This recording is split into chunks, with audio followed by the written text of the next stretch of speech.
Hello and welcome to my kitchen floor. Today we are going to be measuring the coefficient of kinetic friction of my kitchen table.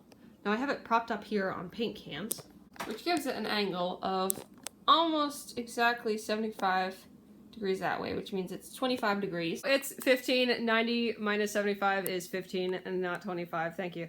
And for those of you who don't drown yourselves in physics every day, the coefficient of kinetic friction is a way to quantify how much friction is between two objects. The higher the number, the more friction there is between those two objects. Let's test it. Perfect.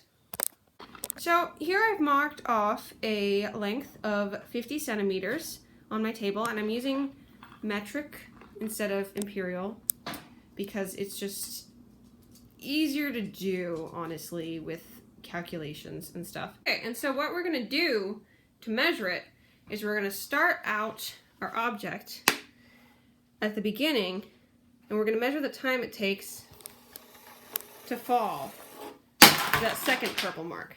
And then once we have that time, we're going to put it in this spreadsheet. Okay, so how we're going to measure the time, since I don't feel like doing, like, you know, the normal thing and just getting a timer or a stopwatch, I'm going to use the photo burst option on my iPad here that I'm filming on, which takes a photo at 10 frames per second. And then I'm going to look back at the photos, and I am going to find which photo gets the object just past there or right there, and that should give us about 2 decimal places of accuracy for our time.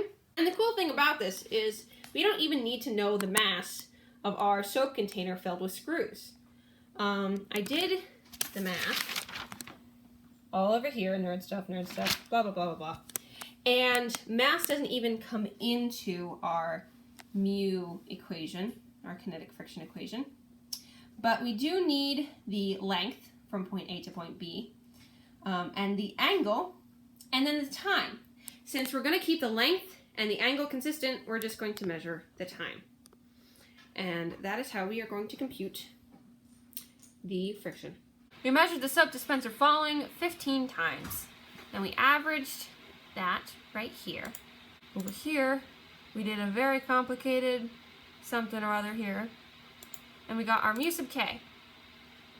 And now, since there might be some error in there, some starting or stopping earlier, some human stuff in there, we did something called the standard deviation.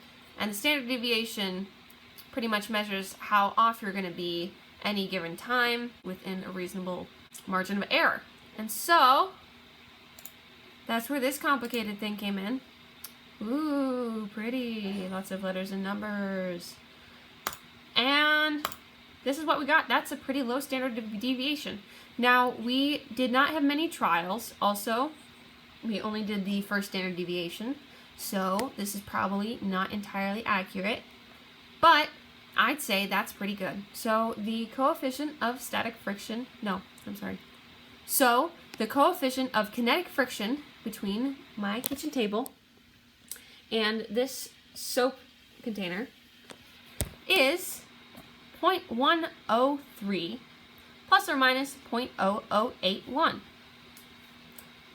That's pretty neat. I'm just realizing now that I didn't really give any context. Like, what does a coefficient of kinetic friction of 0.1 even mean? If you look at a chart of typical values of kinetic and static coefficients of friction, like an engineering table, you'll see that 0.1 is relatively low, but also very typical.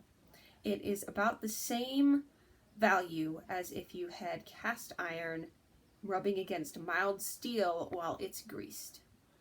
And if you also want to figure out the coefficient of kinetic friction of any surface, you don't really need to know all of this mumbo jumbo, because I have put in the description a read-only copy of this spreadsheet.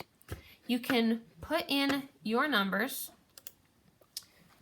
here, and it will change them, and you will be able to calculate the kinetic friction of whatever you would like.